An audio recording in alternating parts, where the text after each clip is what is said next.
வணக்கம், welcomes to யாழியின் ரகசியம். இன்றைக்கி நம்ம சேனலில் ஒரு ஹெல்த் டிப் தான் பார்க்க போகிறோம். அதாவது எங்கே பார்த்தாலும் இருமல் அதிகமாக இருக்குது அப்படிங்கிறதுனால அந்த இருமலுக்கான ரெமெடி என்னங்கிறது தான் இப்போ நம்ம பார்க்க போகிறோம். வீடியோ ஃபுல்லையும் ஸ்கிப் பண்ணாமல் பாருங்கள்.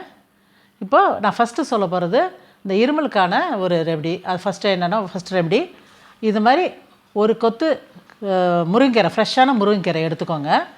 நான் வந்து 4 பேருக்கான கீரை தான் இப்போ நான் காமிக்கிறேன். நான் இந்த அளவுக்கு ஒரு பிடி இருக்கணும் ஒரு கீரை. நீங்கள் இந்த ஒரு முருங்கீரை எடுத்துக்கோங்க. எடுத்துகிட்டு இந்த கீரையில் வந்து நீங்கள் ஒரு 10 சின்ன வெங்காயம், ஒரு 5-6 பல்லு பூண்டு, இதை நல்லா இடித்து அதில் போட்டுருங்க. ஒரு ஸ்பூன் மஞ்சத்தூள் போடுங்க. இப்போ 4 பேருக்குன்னா ஆளுக்கு ஒரு கிளாஸ்னால் உங்களுக்கு வந்து கிட்டத்தட்ட வந்து ஒரு 1,4 லிட்டர் தண்ணி பிடிக்கும். அந்தளவுக்கு நல்லா பெரிய கிளாஸில் குடிக்கலாம். அதாவது 10 பல்லு பூண்டு, 10 பல்லு வெங்காயம், ஒரு சின்ன தக்காளி கட் பண்ணி போட்டுக்கோங்க. ஒரு ஸ்பூன் மஞ்சத்தூள் போட்டுக்கோங்க. அப்புறம் மிளகு, சீரகம், ஒரு ஸ்பூன் மிளகு, ஒரு ஸ்பூன் ஜீரகம், இதையும் நுணுக்கி அதில் போட்டுட்டு கொஞ்சம் உப்பு போட்டுட்டு நல்லா வேக வைங்க. திறந்து வேக வைங்க, மூடி வச்சு வேக வைக்காதீங்க. கீரையை திறந்து வச்சு வேக வைங்க.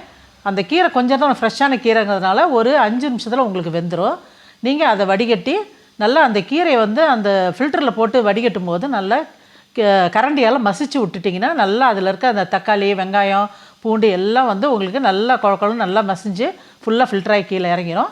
அதை அந்த குழந்தைங்களுக்கு சூடாக கொடுங்க. பெரியவங்களேருந்து சின்ன வரைக்கும் எல்லாருமே குடிங்க. முருங்கைக்கீரையை இலையை மட்டும் உருவி போட்டுறாதீங்க. அந்த நான் காமிச்சேன் இல்லைங்களா, அந்த காம்போடு போட்டு சூப் வைங்க. ரெகுலராக மார்னிங் வந்து யாருக்கும் காஃபி டீ கொடுக்கறது கிடையாது. இதுதான் எங்கள் வீட்டில் கண்டினியூவாக குடிச்சிட்ருக்குறோம். இது வந்து நல்ல இம்யூனிட்டி பவரும் இருக்கும், உங்களுக்கு நல்லா ஸ்ட்ரென்த்தனாக இருக்கும்.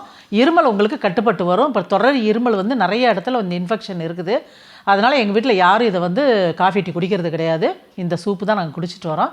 நீங்கள் தைரியமாக இதை குடிக்கலாம். நல்ல ஒரு ரிசல்ட் கிடைக்கிது.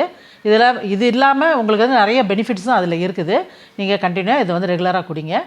நெக்ஸ்ட்டு செகண்ட் ஒன்று, இன்னொரு சூப்பு என்னென்னா, ஒரு டம்ளர் நீங்கள் தண்ணி தொடர்ச்சியாக இருமல் பிள்ளைங்க இருமிக்கிட்டு இருந்தாங்க அப்படின்னா 1 டம்ளர் தண்ணி எடுத்துக்கோங்க.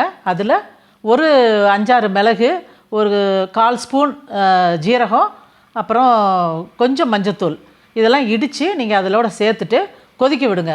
கொதித்து வந்ததுமே ரொம்ப நேரம் கொதிக்கணும்னு அவசியம் கிடையாது.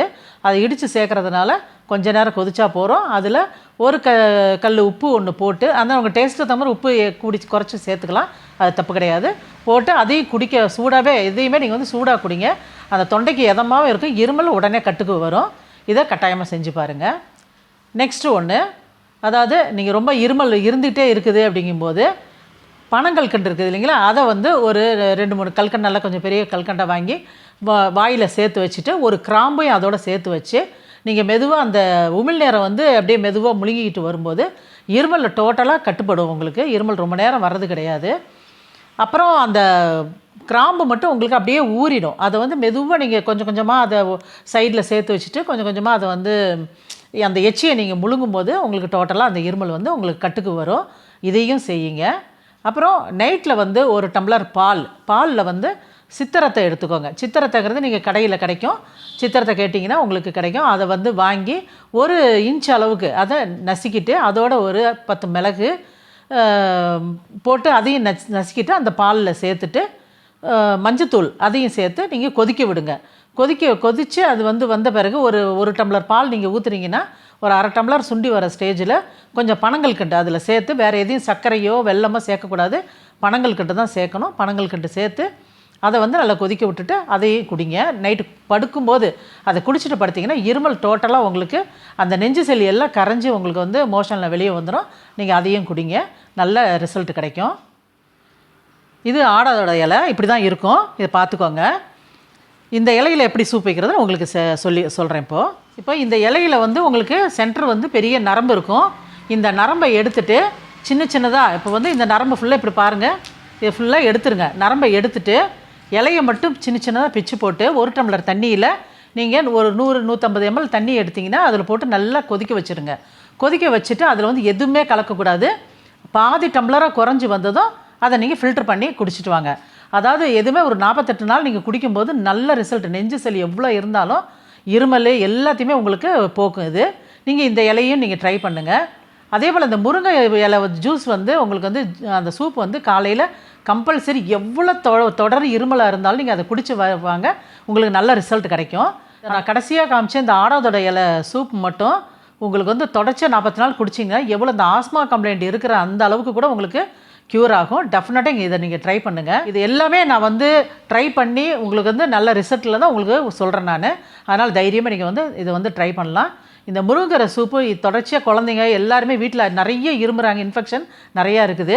அதனால தான் இந்த ரெமெடியை வந்து நான் சொல்லணும் அப்படின்ட்டு இன்றைக்கி முயற்சி பண்ணி இதை நான் சொல்கிறேன் நான். நீங்கள் கட்டாயமாக இது வந்து ட்ரை பண்ணுங்கள், நல்ல ரிசல்ட் கிடைக்கும். முருங்கீரை சூப்பாகட்டும், இந்த ஆடாதோட கஷாயமாகட்டும், ரெண்டுமே நீங்கள் காலையில் எழுந்துச்சி வெறும் வயிற்றில் சாப்பிடணும். அப்போ தான் அதுக்கு வந்து நல்ல ரிசல்ட் கிடைக்கும். நீங்கள் அதுக்கப்புறமா 1 ஹவர் கழித்து கூட டீ காஃபி பழக்கம் இருந்ததுன்னா நீங்கள் குடிச்சிக்கோங்க, அது ஒன்றும் தப்பு கிடையாது. குழந்தைங்களோ பெரியவங்களோ யாராக இருந்தாலும் சரி, தொடர்ச்சியாக இருமிக்கிட்டு இருந்தாங்கன்னா 1 ஸ்பூன் தேன் வந்து சடனாக கொடுத்தீங்க அப்படின்னா இருமல் வந்து உங்களுக்கு நிற்கும். அதையும் செய்யுங்க. பனங்கல்கண்டு அதையும் நீங்கள் செய்யுங்க. தேன் வந்து நல்ல தேனான்னு பார்த்து கொடுங்க. நீங்கள் வெல்லம் கலந்த தேன் ஏதாவது கொடுத்துட்டு இருமல் அதிகமாகிற போது பார்த்து நல்ல தேனான்னு பார்த்து நீங்கள் கொடுங்க. நான் சொன்ன இத்தனை டிப்ஸில் ஏதாவது ஒன்று ரெகுலராக நீங்கள் ட்ரை பண்ணிங்கன்னா உங்களுக்கு நல்ல ரிசல்ட் கிடைக்கும். ட்ரை பண்ணி பார்த்துட்டு எப்படி இருக்குன்னு கமெண்ட் பாக்ஸில் எனக்கு கமெண்ட் பண்ணுங்கள். நன்றி, வணக்கம்.